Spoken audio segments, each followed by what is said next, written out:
Chandel, Himachal Dastak bureau प्रभारी। आज हमारे साथ प्रदेश कांग्रेस कमेटी के महासचिव व शिक्षा के मामलों में बहुत अच्छे जानकार सुनील शर्मा जी हैं। सुनील शर्मा जी पेशे से बीटेक हैं। Sunil Sharma ji Himachal Pradesh state education regulatory commission के सदस्य भी रह चुके हैं। एनआईटी के कथित भ्रष्टाचार पर बात करने के लिए सुनील जी आज हमारे साथ हैं। तो मैं सुनील जी का आपसे परिचय कराता हूँ। सुनील जी नमस्कार। सुनील जी, एनआईटी हमीरपुर में जो ये आज चला हुआ है भ्रष्टाचार का कथित मामला चला हुआ है, आपको उसकी जानकारी है। आप पेशे से बीटेक हैं और नेता भी हैं, कांग्रेस के जुझारू नेताओं में आपको माना जाता है। आप इस मामले को कैसे देखते हैं? हालांकि एमएचआरडी मंत्रालय में एनआईटी के डायरेक्टर की जो है वो एडमिनिस्ट्रेटिव व फाइनेंशियल पावर जो है वो स्नैच कर ली गई है और जानकारी यह भी आई है कि उनका चार्ज जो है वो किसी दूसरे एनआईटी के डायरेक्टर को दिया गया है। हालांकि सस्पेंशन की बात जो है अभी तक एमएचआरडी मंत्रालय की ओर से खुलकर नहीं आई है। तो आप इस घटनाक्रम को कैसे देखते हैं? बहुत लंबे अरसे से हिमाचल दस्तक इसको उठाता रहा है प्रिंट मीडिया के माध्यम से। मैं आपसे जानना चाहूँगा कि इसका जो रैंकिंग गिरी है उस पर क्या असर आया है और आप इस सारे कथित भ्रष्टाचार के घटनाक्रम को आप कैसे देखते हैं? सबसे पहले तो हिमाचल दस्तक का बहुत बहुत धन्यवाद। चंदेल साहब, आपका धन्यवाद कि आपने मुझे इस मुद्दे के ऊपर बात करने के लिए बुलाया। तो सबसे पहले तो कोई भी शिक्षण संस्थान जो है उसकी मर्यादा, चाहे वो प्रदेश सरकार के अंतर्गत आता हो या केंद्र सरकार के अंतर्गत आता हो, सरकारों को शिक्षण संस्थान के ऊपर पूरा ध्यान देना चाहिए। जिला हमीरपुर के लिए, हिमाचल प्रदेश के लिए एनआईटी जो है ये बहुत ही गौरव की बात है, क्योंकि इसकी शुरुआत कांग्रेस की सरकार के समय में हुई थी और सबसे पहले इसको आरईसी कॉलेज का दर्जा दिया गया था।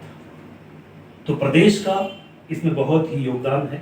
उसके बाद ये एनआईटी बना। एनआईटी बनने के बाद इसकी रैंकिंग की बात आई।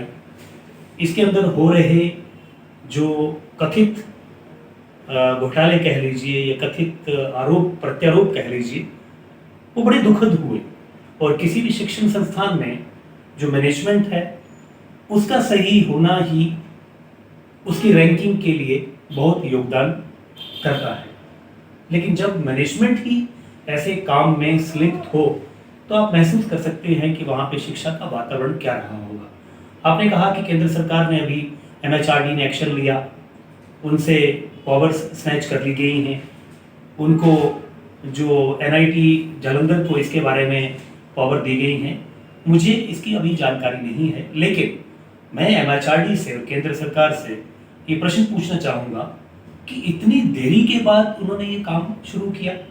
और बड़े ही दुख की बात है कि यहाँ से तो हमारे हिमाचल प्रदेश से और जिला हमीरपुर से, हमीरपुर लोकसभा से अनुराग ठाकुर जो है वो केंद्र में मंत्री हैं। तो एमएचआरडी ने जो काम शुरू किया, ठीक है, अच्छी बात है, लेकिन ये देरी से काम शुरू किया गया है। और शिक्षण संस्थान में एक और मैं आपके संदर्भ में बात लाना चाहता हूँ। बीच बीच में जैसे मैंने आपके लेख पढ़े, दस्तक में जो लोगों के विचार थे उनको जाना मैंने, हमने भी उसमें अपनी प्रतिक्रिया दी है। तो उसमें सबसे बड़ी बात है कि जब भी आपने पारदर्शिता की बात की तो पारदर्शिता के ऊपर गोल मोल रवैया अपनाया गया। शिक्षण संस्थान में हर मुद्दा पारदर्शी होना चाहिए। हमें अधिकार है, विद्यार्थियों को अधिकार है, वहां पर जो नौकरियां निकल रही हैं उन पढ़े लिखे नौजवानों को अधिकार है कि किस तरीके से वहां पे नौकरियों की मेरिट बनी गई, किस तरीके से बच्चों के भविष्य से खिलवाड़ होता है अगर रैंकिंग गिर जाती है, फिर एनआईटी के मायने क्या रह जाते हैं। तो केंद्र सरकार ने अच्छा कदम लिया, लेकिन एक देरी से कदम लिया।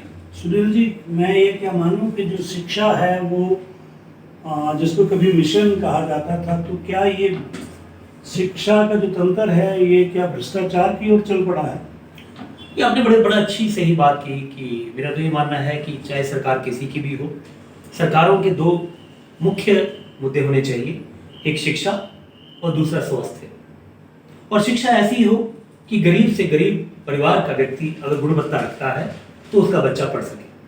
लेकिन अगर आज आप आईआईटी का फीस स्ट्रक्चर उठा के देख लीजिए, एनआईटी का फीस स्ट्रक्चर उठा के देख लीजिए, मेडिकल कॉलेजेस के फीस स्ट्रक्चर उठा के देख लीजिए, गुणवत्ता का व्यक्ति भी अगर एक आम साधारण परिवार से है तो उसके माता पिता उसको नहीं पढ़ा सकते हैं। शिक्षा का जो मिशन है सारा का सारा व्यापार की ओर अग्रसर हो रहा है, जो कि बहुत ही दुखद विषय है, क्योंकि किसी भी देश का जो नींव है वो शिक्षा के ऊपर आधारित है। अच्छा शिक्षित नौजवान होगा, अच्छा शिक्षित देश बनेगा। तो मैं इस संदर्भ में ये कहना चाहूँगा कि सरकार को शिक्षा को अपने हाथ में लेकर के इसके फीस स्ट्रक्चर को रिवाइज करना चाहिए और इसको लाभ और हानि से ऊपर उठ करके इस विषय के ऊपर काम होना चाहिए। आपने अभी बात करी कि केंद्रीय राज्य मंत्री अनुराग ठाकुर, जो यहाँ के सांसद भी हैं, अनुराग ठाकुर ने ये कहा है कि उन्होंने इस मामले को लेकर एमएचआरडी से सीधे तौर पे बात की है। हालांकि आपकी ही पार्टी के विधायक जिनके कार्य क्षेत्र में, जिनके विधानसभा क्षेत्र में ये एनआईटी पड़ता है, राजेंद्र राणा, वो लगातार इस मामले को उठाते आ रहे हैं। मैं समझना ये चाह रहा हूँ कि क्या ऐसे कारण रहे हैं कि अगर मैं इक्का दुक्का नेताओं को छोड़ दूँ या आपका नाम मैं छोड़ दूँ, तो किसी भी नेता ने एनआईटी में चले हुए भ्रष्टाचार पर न चर्चा करनी चाहिए न चिंता की। इसके क्या कारण हैं? क्या ये कोई राजनीतिक प्रतिद्वंद्विता का कोई अखाड़ा बना दिया गया था? देखिए, इसके मामले में मुझे ये जानकारी नहीं है कि किस राजनेता ने कौन सा बयान दिया, किस राजनेता ने कौन सा बयान दिया, लेकिन ये मुद्दा हम सबका साझा मुद्दा है। अगर कोई भी भ्रष्टाचार की बात उठ करके आती है, चाहे वो शिक्षा से संबंधित हो, स्वास्थ्य से संबंधित हो, उसके ऊपर समाज में हमें आगे बढ़ करके योगदान करना चाहिए। हम विपक्ष में हैं, केंद्र सरकार में हम विपक्ष में बैठे हैं। हमारा दायित्व बनता है कि उस मुद्दे को हम केंद्र सरकार के जो नुमाइंदे हैं उनके संदर्भ में लाएं, उनके नॉलेज में लाएं, और उनकी भी जिम्मेवारी बनती है, क्योंकि सरकार में है वो जवाबदेही है। हम प्रश्न करने वाले हैं और उनको जवाब देना है। तो हमारा प्रश्न जो है केंद्र सरकार से है, हमारा प्रश्न एमएचआरडी से है। आपने अनुराग ठाकुर की बात की, हमें पूरा अधिकार है उनसे पूछने के लिए, ठीक है, वो हिमाचल से हैं, वहाँ पे काम कर रहे हैं। मैं सिर्फ इतना ही कहना चाहूँगा कि इस मुद्दे में देरी हुई है, और जैसे आपने कहा कि आपने इस मुद्दे को उठाया, पत्रकारिता का आपने दायित्व निभाया, लेकिन क्या अगर ये मुद्दा इतना बड़ा मुद्दा था तो केंद्र सरकार के कितने उनके विभाग हैं, वो फाइल उनकी नज़र में क्यों नहीं आई? तो हमने तो उनसे प्रश्न करना है। तो जहाँ तक राजनेताओं की बात है, उनके क्या बयान हैं क्या नहीं है, मुझे इसके बारे में कोई भी जानकारी नहीं है, लेकिन हम ये चाहते हैं, समाज ये चाहता है, हिमाचल प्रदेश चाहता है, और एनआईटी जो कि पूरे हिंदुस्तान का बच्चा वहाँ पढ़ने आता है, इसमें पारदर्शिता होनी चाहिए और बिल्कुल दूध का दूध और पानी का पानी होना चाहिए। अब ऐसे में जब 100 के करीब कथित भर्तियों का आरोप लगा है एनआईटी में, और वो 100 भर्तियों में भी ये बताया जा रहा है कि एक ही समुदाय के 66% लोग जो हैं एक ही समुदाय के हैं, उनमें से भी 9-10% लोग जो हैं वो कहीं नेपोटिज्म के आधार पर भर्ती किए गए हैं। और ऐसी भर्तियां भी हुई हैं कि जिनका वाइवा उसी गाइड के अंदर हुआ था, उसी गाइड को वहाँ एक्सपर्ट बुलाया गया है।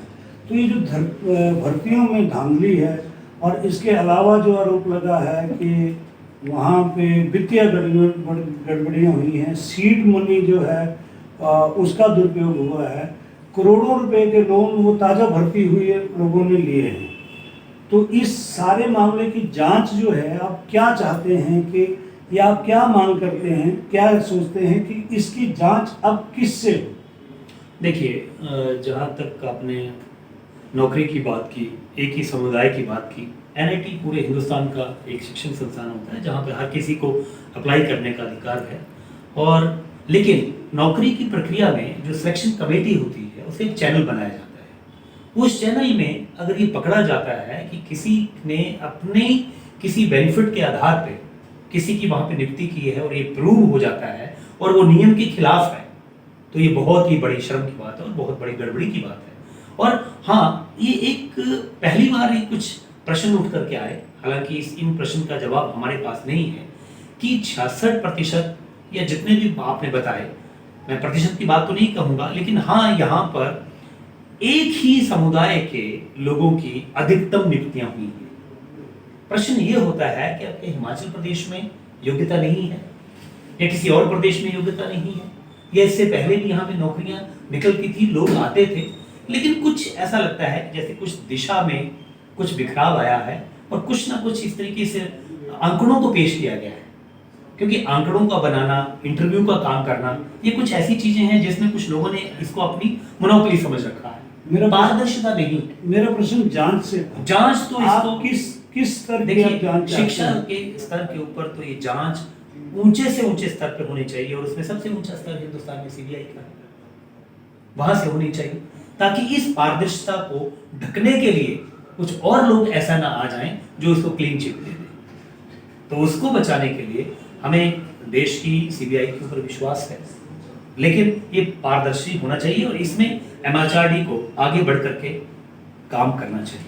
जो पुराने इंटरव्यू, मैं तो यहाँ तक कहने वाला हूँ कि जो पुराने इंटरव्यू हुए उनकी फाइलें भी खंगाली जाए और भी बच्चे देखे जाएं, उनकी मेरिट कितनी थी, किसको सिलेक्ट किया गया, किसको रिजेक्ट किया गया, मेरिट में कितने लोग आए, किसको कब सूचना दी गई।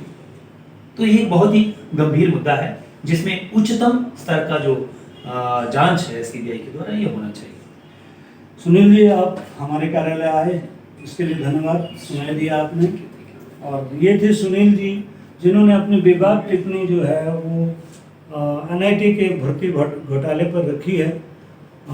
इन्हीं शब्दों के साथ मैं फिर आपसे मुखातिब होऊंगा एक नए मुद्दे के साथ, एक नई चर्चा के साथ। धन्यवाद।